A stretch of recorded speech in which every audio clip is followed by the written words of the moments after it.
Ya,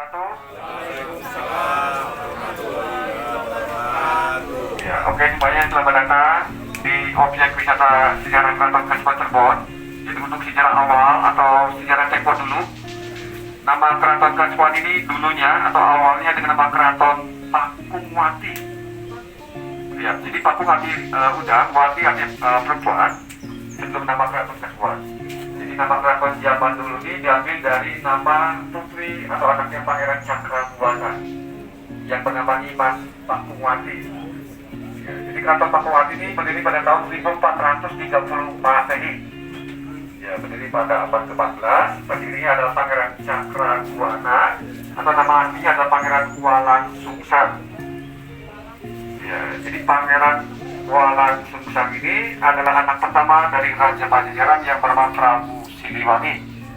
Ya, jadi beliau ini hijrah ke Cirebon untuk mendirikan suatu keraton atau kerajaan Islam. Ya, memisahkan dari Ayam Hindu, tapi keraton tersebut langsung diserahkan kepada keponakannya yang bernama Sesari Hidayatullah, nama aslinya. Nama gelarnya adalah Sunan Gunung Jati atau Wali Songo. Ya, di Jawa Barat bangsa orang beliau Sunan Gunung Jati. Ya, kemudian Sunan Gunung Jati ini ketika pada tahun 1479 Masehi dinobatkan oleh Dewan Wali Songo sebagai Sultan di negara Cirebon. Jadi beliau ini mempunyai dua jabatan sebagai Sultan dan sebagai Sunan atau Wali. Kemudian ketika tahun 1529 Masehi nama Keraton Pakungwati berganti nama menjadi Keraton Kasepuhan sampai dengan sekarang. Ya, ntar kita lihat di dalam ada sebuah silsilah. Di sini mempunyai 3 generasi atau 3 zaman. Yaitu pada zaman Kasultanan, Panembahan, dan zaman Kasultanan. Nah, ini pada zaman Kasultanan tahun 1678 Masehi, Keraton Kasepuhan mengalami suatu proses sejarah pecah jadi 2. Andika mendirikan kerajaan lagi atau keraton lima keraton Kanoman sekitar 500 meter dari. Jadi Kanoman yang Anom yang mudah Kasepuhan yang Suyet 2. Letak keraton Kanoman sekitar 500 meter dari sini. Keraton ditutup oleh pagar. Jadi masyarakat di Cirebon ini menyebutnya di Cirebon ini ada 4 keraton. Yang punya pakem hanya 2 keraton saja, Kasepuhan dan Kanoman. Jadi keraton Kacerebonan zaman dulu banget kami menyebutnya Kepatihan karena bentuknya hanya rumah dan halaman saja, tidak punya pakem. Dan satu laginya tempatnya lebih kecil lagi, hanya bentuk rumah saja. Zaman dulu kami menyebutnya keraton Kacerebonan ini adalah keguruan.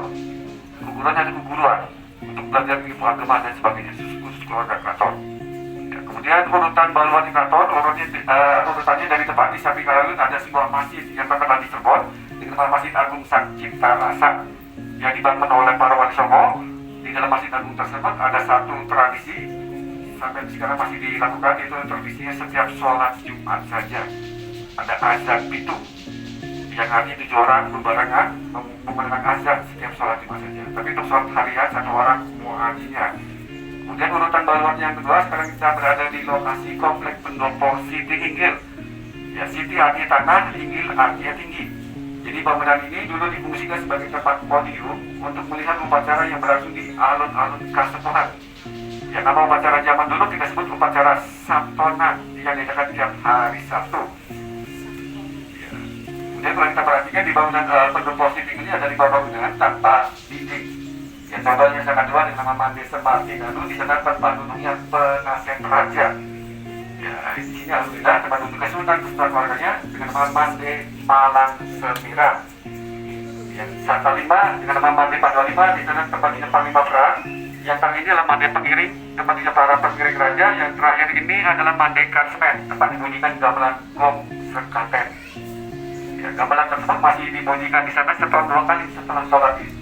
Menjelang hari raya Idul Fitri dan hari raya Idul Adha setelah sholat Id baru dimainkan dan dibunyikan oleh para abdi di sana yang sudah dibikin oleh Sultan. Di bangunan pendopo Siti ini yang sudah diganti bangunan atas ini sudah direnovasi, tapi ini dahulu teknologi tetap menggunakan dari kayu gentengnya atau disebut siram. Ya. Kemudian luas keraton Kasepuhan ini luas tanahnya 25 hektar. Tapi kuliah kita di samping ke belakang banget karena sisa masih tanah kosong atau masih kebon dan dipimpin oleh Sultan Sepuh yang ke-15. Ya, Sultan sekarang ini baru dinobatkan ketika ayah wafat tahun 2020 kemarin. Yaitu dengan nama atau dengan gelar Pangeran Raja Adipati Lukman Zulkaidin atau dipanggilnya Sultan Lukman. Ya, beliau bertempat tinggal di belakang istana dengan nama Kedaton Dalam Arum. Jadi selain Sultan yang tempat tinggal di dalam keraton ini ada rumah-rumah famili keraton dan aksesnya keluar masuk dari pintu belakang, ada gerbang besar.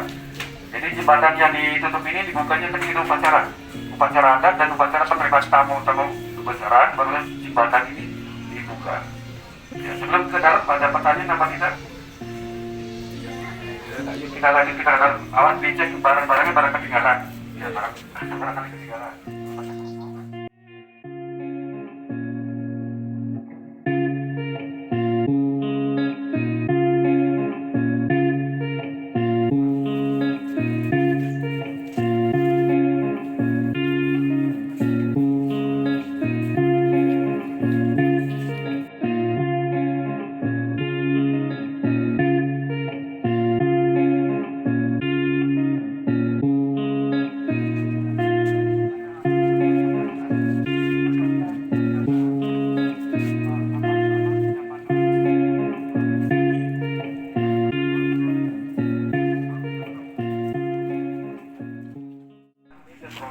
Zaman dulu setelah tebang pohon, kali tersebut langsung dibacam yang harus direnam di air dalam supaya sangat aman dan anti kaya.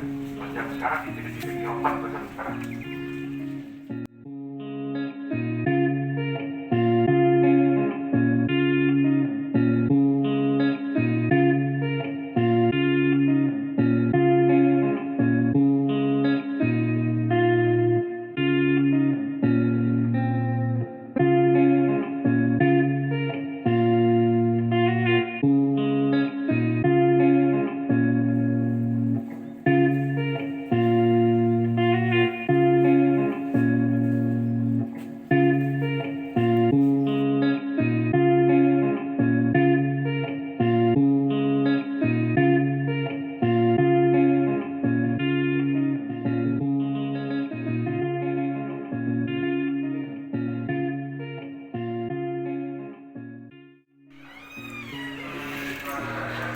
Terima kasih.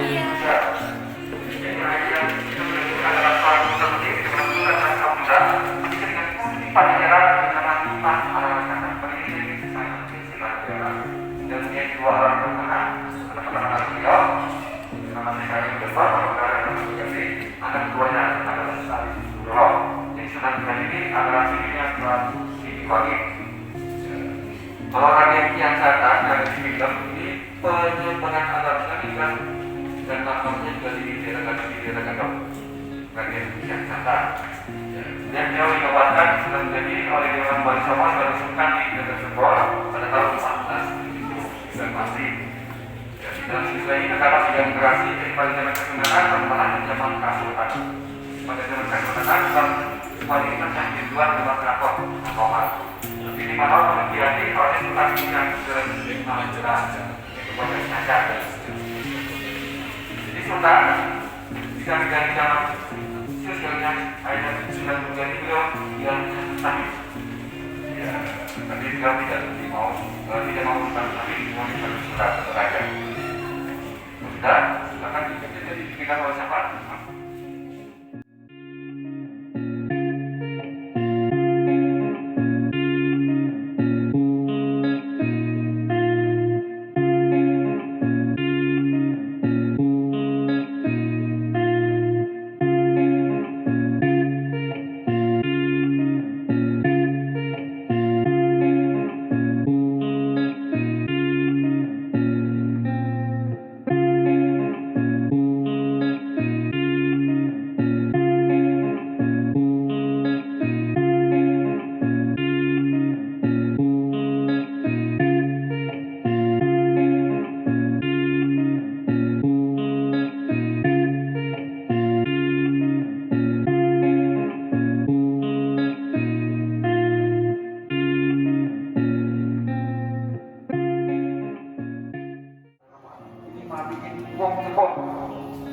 Dibuat tahun 1549 Masehi, prakarya hadapan Bang 1, arsiteknya adalah hadapan Bang Wasari, pemukirnya adalah Ina Tabuga dari Kaldu dari Cirebon. Jadi asli dari Cirebon kabeh dibuatnya. Ya, ditandai sama 4 ekor kerbau putih. Kereta Singapura ini dibuat abad 15. Kereta ini sudah modern. Yang pertama sudah ada power steering dan suspensi abad ke-15. Bisa belok kiri dan belok kanan. Iya betul. Abad ke-15 sudah modern. Yang kedua, coba perhatikan yang kedua ini, kecanggihan yang kedua ini apabila kereta ini bergerak, ini saya dalilnya selalu hidup. Saya kepekaan tidak menek-menek. Kata orang Jawa sih, tidak berjalan betul. Ya. Yang ketiga, kecanggihannya lihat dari lagi-laginya atau roda. Ini ke dalam itu ya, lagi ke kanan dan ke kiri. Jadi itu dalam bergerak mengenai